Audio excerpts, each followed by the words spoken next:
Mr. Speaker, the NHS is a moral being, or it is nothing.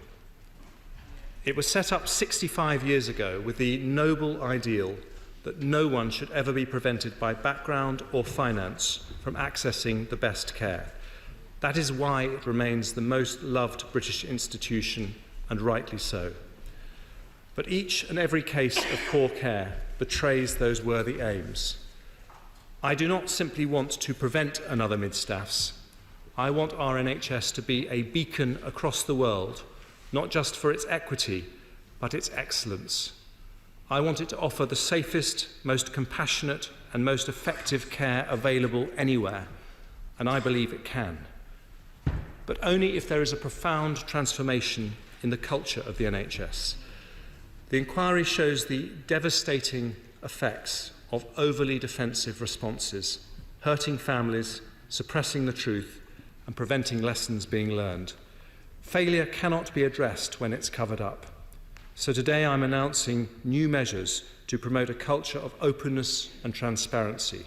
Robert Francis correctly highlighted the failure of regulatory systems to identify quickly what happened at mid-staffs. Subsequently, it's become clear that ministers put pressure on regulators which may have led them to tone down news about poor care. This is totally unacceptable. So we will strengthen the statutory independence surrounding reports into care quality.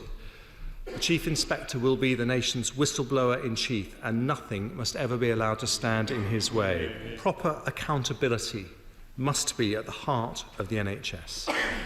I've therefore accepted Professor Berwick's recommendation of legal sanctions for those found guilty of willful neglect or ill treatment.